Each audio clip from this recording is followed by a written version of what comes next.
So what's keeping you from reading the classics? They're too long. They're hard to understand. They're boring. They're written in Old English.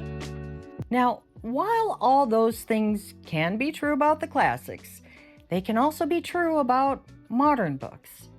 Except for that Old English thing, because unless you've got a PhD in Anglo-Saxon and you're trying to read Beowulf in its original text, you're probably not going to run into that issue.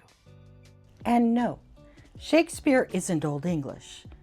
He's actually early modern English, and the Canterbury Tales, while that sounds a little bit more foreign to our ears, Chaucer was actually writing in Middle English, not Old English. Now in this video, I'm going to take a look at some of the reasons why people shy away from the classics. We're going to talk about some recommendations, and I'm going to give you some suggestions as to how you can get more enjoyment out of reading the classics. But first, I think we need to talk about what a classic is. So a classic novel is something that usually addresses something like love, loss, identity, and social expectations and relationships. And classics can sometimes have a cultural influence. And those are the books that usually get banned. So, those are worth reading. Now, classics will also have influence and inspiration on the books that we read today. A lot of our favorite current novels may not have ever come around if it wasn't for the writer being inspired by the classics, or actually inspired by another book that was inspired by the classics. And classics also have a historical importance, because if you want to know what it was like to sail on the seven seas or live in a castle, well, read a classic. So let's address that first issue about novels being too long. Now, you could make the same criticism about modern novels. I'm looking at you, fantasy epics. Now, sure, some classics are long, but books are really as long as they need to be for the writer to convey the story.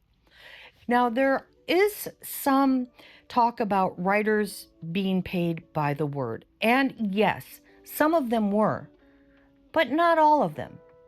And the one writer who seems to get criticized for that the most is Charles Dickens.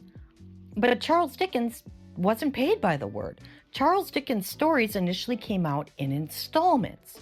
So Dickens was paid by the installment, not the word. And at the time that these stories were written, you didn't have things like the internet and TV and radio. Basically, books were your source of entertainment. And also, you didn't have the free travel like we do now. So a lot of people reading these stories would never actually be able to visit some of the places where these stories took place. A really good example of that is Dracula by Bram Stoker. Now, Stoker never set foot in Romania, yet he was able to write convincingly about it in some detail. And he did that by, reading books and looking at maps. And going back to some of those modern fantasy novels, they spend an awful lot of time world building, which is pretty much what the Victorian writers and some of the other writers that came before and after them were doing. They were building the world, the setting, so that their readers could feel like they were a part of it. Now, that whole thing about classics being hard to understand, you don't need a degree to read the classics. Unless, of course, you're trying to read Ulysses by James Joyce, or maybe Les Miserables by Victor Hugo. Books like that can feel kind of like literary boot camp. That doesn't mean that they're bad books, they just take a little more effort. And I'm here to tell you that most classics aren't like those books. Most classics aren't hard to understand. Now, of course, you may have some words that you haven't heard of before, but, you've got Google. It'll only take you a second to look them up. And You can add them to your vocabulary and impress your friends and family by using them. Except don't get carried away with that, because otherwise, well, you'll just look like a pompous ass. Now, the classics are definitely not boring. They are filled with as much tension and drama and sex, drugs, and rock and roll as modern novels are. And a lot of movies and series, especially on platforms like Netflix, are inspired by classic novels. I mean, if the classics were boring, they probably wouldn't be classics because people wouldn't keep reading them. Now, are there some boring classics? Oh, hell yes, there are. And I'm not going to name any in this video, but there are a couple that I DNF'd. And that may be another issue, is that sometimes the classics are pushed on us in school when we're not ready or willing to engage with them. So if you're assigned to a book that you don't like, and then you have to write a paper on top of it, well, that's just the 10th circle of hell. And of course, once you get out of school, you're not going to want to engage with classics. Now, a great way to get into the classics is by reading short stories. My gateway into the classic was through the short stories of Sherlock Holmes. Now, you could pick up a story like The Lottery by Shirley Jackson or The Yellow Wallpaper by Charlotte Perkins Gilman and read those in under an hour. And those are well worth checking out. There's also great stories like Bartleby the Scrivener from Herman Melville. Not to mention the great Gothic short stories by Edgar Allan Poe. And there's also The Legend of Sleepy Hollow by Washington Irving. And Washington Irving had an incredibly biting and satirical wit. And The Legend of Sleepy Hollow is really quite funny. And of course, there's probably the most famous short story of all time, and that's A Christmas Carol by Charles Dickens, who wasn't paid by the word. Now, if you want something that's a little bit longer, you could go for Of Mice and Men by John Steinbeck, but you're going to want to have the tissues ready for that one. There's also The Strange Case of Dr. Jekyll and Mr. Hyde by Robert Louis Stevenson. There's Persuasion by Jane Austen, Animal Farm by George Orwell, and To Kill a Mockingbird by Harper Lee. Now, if you really want to get into a full-length novel, well, there's things like Jane Eyre, which is a book that a lot of people start with, by Charlotte Bronte. There's Wuthering Heights by her sister Emily Bronte. There's The Picture of Dorian Gray by Oscar Wilde. There's Frankenstein by Mary Shelley. There's Dracula by Bram Stoker. There's The Grapes of Wrath by John Steinbeck. And there's also Far from the Madding Crowd by Thomas Hardy.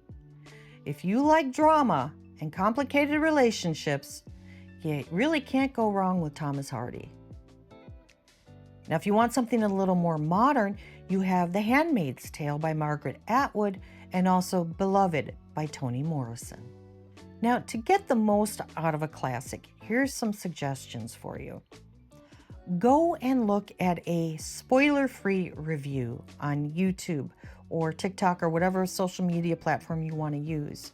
Make sure it's spoiler-free and see if the description is something that you're going to connect with. You can also buy an annotated copy, which is basically just notes that are written alongside the story, and they can really add a lot of understanding and interest to the story.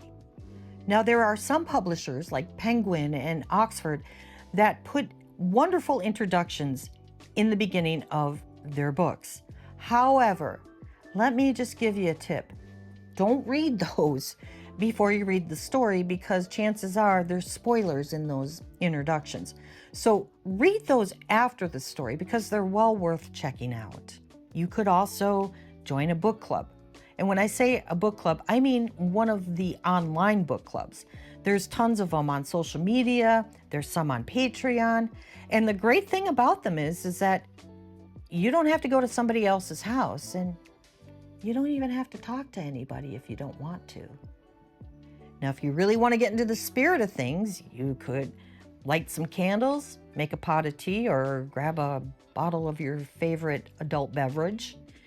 And if you're reading something gothic, maybe put on a thunderstorm in the background or some creepy music and really get into it. Above all, though, I would encourage you not to rush through the book. Now, I know we all want to have read the book, but 5-10 pages a day, take your time with it, and I promise you will be rewarded. So I hope this little video kind of helped alleviate your intimidation of the classics and inspires you and encourages you to pick one up.